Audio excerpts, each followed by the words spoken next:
Hello and welcome back to The Goodness Margin, the place where we find margin for the good things in life. This journey of minimalism has reaped so many benefits that I never even saw coming. Obviously, I knew that it would affect my home, but I didn't see how it would affect my entire life. But today, I am going to be sharing with you 10 things that I have simplified in my home. But first, if you haven't already, I would love for you to subscribe to my channel, hit that bell, and you'll be notified when the next video goes live. I'm going to move through these as quickly as possible, but each of these 10 things have made such an impact that I definitely want to take the time to share them with you and explain them fully. The first category is cleaning supplies. I love things to be clean. I actually don't mind cleaning. I'm definitely one of those people that can stress clean. And so what would happen sometimes is I would go through the store and there would be a new product or a brand that I liked, and they had a new product or a new scent or whatever for cleaning supplies, and I would end up having a lot of cleaning supplies that were not fully used, and before I used the last one, I would move on to the next one. Well, not only does this add to stuff that's under your kitchen sink or under your bathroom sink, but it also adds money. We're spending a lot of money whenever we're moving from one cleaning supply to the next. So through this journey, not only have I simplified my cleaning supplies, but I've also sort of dove into the world of removing toxins from my home. I haven't done that 100%, but there are some ways that I have done that. And through my routine cleaning supplies, that's one way that I have simplified the toxins that are in my home. So instead of having a bunch of different cleaners, I have one cleaner that I really like for each task that I have. So for my all-purpose cleaner for my kitchen, I have a cleaner that I have used for years. I make it myself, and I use a Dr. Bronner Salsud soap. I'll link that below. Just a squirt of it in a glass spray bottle with a couple of drops of my favorite essential oil. And it is a fantastic all-purpose cleaner. It's very safe, but it also gets the job done. And so I can use that when I need to quickly clean up a mess. And if you're looking under my kitchen cabinet, you're going to find a large bottle of the Salsud's cleaner because it's a concentrate. It has lasted me for years. So no longer do I have a bunch of different cleaners. I only use that one as an all-purpose cleaner in my kitchen and throughout my house. Now, moving on to my bathrooms, I've discovered that I wanted to use a non-toxic cleaner, and I tried several different ones, but the reality is, while I would love to remove toxins, I also want a clean bathroom. It had to work. Finally, I stumbled across Branch Basics, and I really like the way that it cleans my bathroom. I can utilize it a couple different ways. I use one part of the concentrate to clean the tub and the sink and toilet and all of those things. And then I use a much different concentrate as my glass cleaner. So rather than having a bunch of different cleaners, I just have that concentrate with then the bottles that I use the concentrate at different levels to create the cleaner that I need. If you're looking for a way to save money and to simplify your home, you could definitely start with your cleaning supplies. I will link a coupon code for Branch Basics and a link for the Salsud's Dr. Bronner soap in the notes below. The second category I've simplified in my home are kitchen gadgets. I no longer have a gadget that just does one thing. I want the things in my kitchen to serve multiple purposes. If it's going to take up a bunch of space, then I want it to be a heavy hitter. I want it to be something that does a lot of things or something that works really, really well. I'm not opposed to those kitchen gadgets, but I definitely want them to be heavy hitters. I want them to be things that serve a multiple purpose. For example, when I was going through my kitchen, I had this little stand that was for cupcakes, and it only fit one size of cupcakes. It fit 12 cupcakes. And that was the only thing that it did. Well, I discovered that I could use a variety of other things to create the same effect, such as a cake stand. I could stack different cake stands up and use those as a cupcake stand. It was not only prettier, but also I used those cake stands for a variety of different uses. And they provide beautiful decoration in my kitchen. So I let that go. When you're going through your kitchen and you're looking for ways to simplify things, ask yourself, does this only provide one need, and do I have something else in the kitchen that does the same job and maybe even does it better? The third category are my bath and beauty products, all those things that are in the bathroom. I hear from a lot of you that you have got all of these half-used bottles of lotions or soaps and serums and all of these things that are underneath your bathroom cabinets. And we want to simplify that. We don't like opening that up and being overwhelmed. I have a client who I've helped to simplify her kitchen, And she recently reached out to me and said that she applied those same principles to her bathroom. She took everything out and only put back exactly what they used right then. And she was amazed that several months later, she found that it was still working, it was still organized, it was so easy to clean up her bathroom, and she wasn't overwhelmed when it came time to get ready for the day. These principles work. If you haven't tried it, I encourage you, try to simplify those bath and beauty products in your bathroom. Remember, those things do expire. So if there's things that's been in there for quite a while, you want to go ahead and take those out and throw those away. If they're old, go ahead and throw them away. But maybe if it's something that you've started using, you tried, and you don't love it so much, pass it on to someone else. Let someone else benefit from that half-used bottle if you are not going to be using it anymore. Another thing that you could do is just determine, I'm not buying anything else until I use up what I have on hand. And then try to find those products that you know really work for you and only purchase those products. I do keep back stock of my items, and so I have this extra basket in the back of my bathroom cabinet for when we run out of body soap or when we run out of shampoo. But rather than purchasing a floral fragrance for myself and then a manly scent for my husband and then a children's soap for my daughter, because she also shares our bathroom with us, I have this one soap that works for all of us. I have one shampoo that works for all of us. So find those products that you can share with your family, and that will definitely help to simplify those things in your bathroom. I definitely don't regret simplifying this category. It naturally stays more organized. My bathroom isn't overflowing with a bunch of different products, and it's so much easier to get ready for the day and to clean up my bathroom. The fourth category is linens. I no longer have a bunch of backup sheets. I have one set of backup sheets for each bed in my house. So for each bed, I have 2 sets of sheets, and that's it. That's all that I need. So if I purchase a new set of sheets and I think, oh, these are amazing, I love them, I really want to keep these, then I'm gonna let another set go. This is a great thing to donate. I donate to a women's shelter, and they are constantly asking for bedding. But maybe you have bedding or towels that are old, and you know that this really wouldn't be something that would be usable for a shelter or for another person. Go ahead and donate those to your local pet shelter. They're constantly looking for used towels and washcloths and things of that nature for the animals. Many times we'll purchase new towels and they're ones that we like and we want to use. So we'll either save those and not use those and then still be using the old ones, or we keep the old ones for backup. Let's not do that. Try to use the rule of thumb to have 2 towels per person in your home. I definitely have more washcloths than that because we'll reuse a towel once, and then definitely washcloths are only a one-use item. I do wash towels and washcloths every other day in my home, and so it makes it so much easier to keep this category simplified. Another thing that I wish that I would have done when I started buying towels and washcloths for my house, and it's something I've slowly implemented, is I choose this one brand and I buy them for both of the bathrooms. That is something that makes it so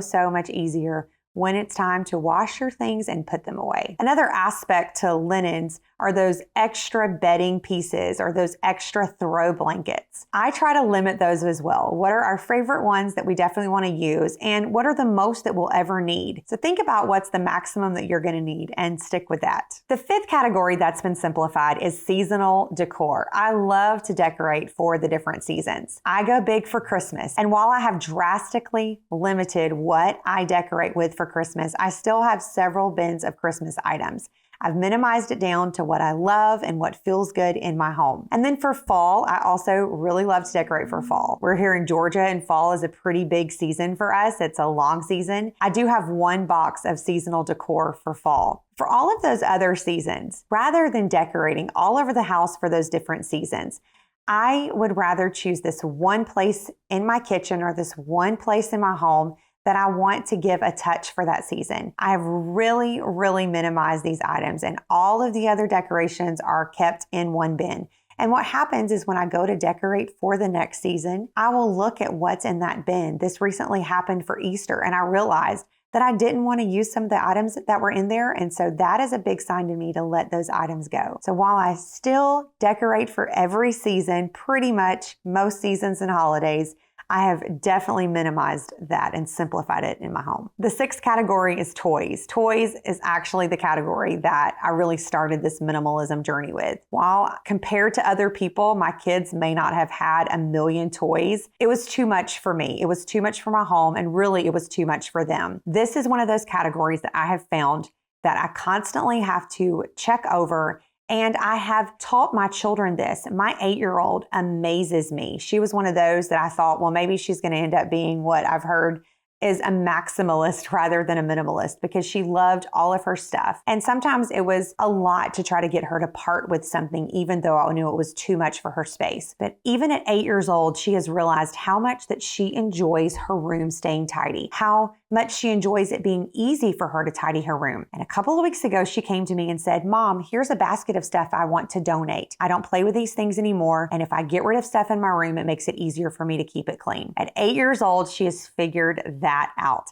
And the reality is this is true for our kids, and we just have to help them get to that point. So toys are something that I am so thankful that we've simplified. My kids only play with the things that they want to play with. Watch your kids, especially if you have little kids. If you have a small basket of toys that you put in front of them in an already clean space, they're going to play with those for a while. But if you put a kid in a toy room that is overwhelmed with toys, they may play for a little bit, but they're going to want to come out of that space and they're going to feel overwhelmed with that space as well. So I encourage you, I've got quite a few blog posts and videos all about toys. Check those out. Simplifying toys is one of the favorite categories that I've ever done because I feel like it makes such an impact in my children's life. And then of course, it makes a great impact in my life too, because it's so much easier to clean up when you have less. The 7th category is paper and files. Now, the reality is I actually started simplifying this category before I even knew what minimalism was. Long story short, we moved in this house. We only had one child and we weren't necessarily planning on having any more at the time. We had our bedroom, our son's bedroom, a guest room, and then we had an office. Well, we decided to have another child, and so of course she took the office. We had this really beautiful dark wood filing cabinet. It was a beautiful piece of furniture that I found on Facebook Marketplace. It took 2 grown men to get it up the stairs into that room. That was my filing cabinet. Eventually, we moved it into the closet of her room because it was too big to move anywhere else. And it seemed like every time that I needed a file or I needed anything that was in there or I needed to put something in there, it was nap time. That was when I was working on that kind of paperwork stuff. It was when she was asleep, and it was such a pain that it was in her room. So I wanted to minimize it, and I realized that there was nowhere else in the house for us to keep this giant filing cabinet. I started doing some research, and from what I found online, and it's definitely true, you do not need all of the papers that you're keeping, and probably 99.9% of the paperwork that we have does not have to be kept any other way other than digitally. We can keep that as a digital file. There are only a few things such as birth certificates or passports or documents that have been notarized that we need to keep the actual original document. So I started going through the paperwork and determining that most of it could be thrown away or shredded. And then the stuff that I was keeping, I bought a scanner and I started scanning that in, and I saved it to a remote hard drive. I no longer have a filing cabinet. I no longer feel overwhelmed with paperwork. This has been a lifesaver. It is so wonderful to have all of these documents literally right at my fingertips whenever I need them. I can access those, and I no longer am overwhelmed with paperwork. So we're talking about things that we've simplified. While that I got rid of the filing cabinet before minimalism, after minimalism, I started really paying attention to the paper that I was keeping. Sometimes if we're scanning stuff in, it's really easy just to scan everything in and then shred it or throw it away. But I started paying attention to those files. Are they things that I really need to access again? Or these things that I can probably find online, such as manuals that we have for things in our home? I had a box of manuals that they had given us when we moved into our house, and I was able to either find all of those online and save that as a PDF, or I scanned those in. I am so thankful that I did that, because when it's time to check on something with my washing machine, I don't have to go digging through a box or through a filing cabinet. I can literally just open my computer and pull that file up, and I can check out what I need to see with the setting on my washing machine or whatever that item is that you're going to need to find that for. If you have something old and you don't have a manual for it, you can definitely find what you need online or on YouTube. It's amazing all of the things that we can now find at our fingertips. We don't need to keep boxes and boxes of paperwork. The 8th category is wrapping supplies. Through a somewhat nomadic lifestyle that we had had before we moved into this house, my husband traveled for ministry. We traveled for 7 years and we didn't really have a permanent home. I was so excited to have a permanent home. At the time, we had a Sam's Club membership, and I hit up Sam's Club after Christmas and I bought all of this wrapping paper that was on clearance. It was so cheap that I thought, oh my goodness, I need to buy all of the ones that I love. It's double-sided. I think it would take you 25 years to use all of that wrapping paper. And I realized that after a few years, I was kind of bored with it. I didn't really even like it anymore.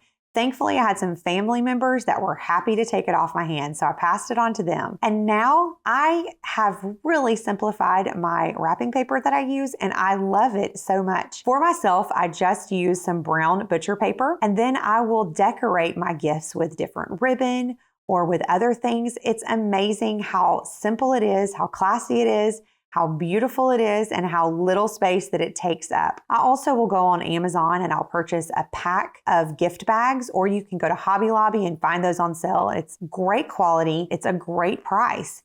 And anytime I need to wrap a gift, all I have to do is change up the tissue paper or the ribbon. I have the gift bag or the gift wrap on hand at all times. I love that I have simplified that. It definitely makes my life so much easier. No longer am I searching through all of my old bags to find the one that's for a baby boy or the one that's for a wedding. I can just use what I have and change the color up a little bit to make it tasteful for that occasion. The 9th category is laundry supplies. I used to have one type of laundry detergent for towels, for heavy duty things. And then I had a regular laundry detergent. Then I had another laundry detergent that was for gentle items or for baby clothes. And slowly I started, like I mentioned before with my cleaning supplies, wanting to use something that was a little bit less toxic, especially since our clothing is touching our skin, which is the largest organ in our body. So I wanted to go with something a little bit less toxic. Currently, I am using Molly Suds. I really, really like it. I will also link that below. I actually mixed 2 different ones together, and it works for anything. Maybe for a load of laundry, that's my husband's work clothes, I'll use an extra scoop of detergent and wash it on warmer water. And then for something a little bit more delicate, you may just need 1 scoop and wash it on cold water. I love that one thing works for everything. And it also has removed toxins from my laundry. I have also moved to wool laundry balls rather than using the little scented papers that I used to put in the dryer, those dryer sheets. I no longer use those. And if you want to add a scent, you can just add some essential oils to those wool balls, and that will definitely work. My laundry room is simplified. I only have one thing that I have to grab. I know when I purchase that one item, I'm just going to purchase that same thing over and over again. I don't have to worry about, do I have all 3 of these things on hand? It's wonderful to have simplified that. And then the last category is clothing. Clothing has definitely been very simplified in my home. And of course, I just started with my clothing. What are the things that I wear all of the time? What are the things that I love? What are the things that I want to keep? And again, I have so many blog posts and videos on that you can find those on my channel. Just search. But then this moved on not only from my clothing, but to my kids' clothing. I have simplified my kids' clothing. This has lowered stress for me. It has made it easier to keep up with what my kids have and what fits them. I definitely encourage that you try to simplify all of the clothing in your home. It makes a big, big difference. These are just 10 things that I've simplified in my home. It's been a wonderful journey. I do not regret it. I really don't regret any aspect of it other than I wish I would have started sooner. So many times we think the problem is us, that we are just struggling with keeping up with things in our home, that we're really fighting with having the energy to take care of our home, and that feels so overwhelming. But what if it's not you? What if it's your stuff? What if you're just trying to manage too much? If you don't want to take this on all at once, pick one of these categories, simplify them, and see the kind of margin that it adds in your life.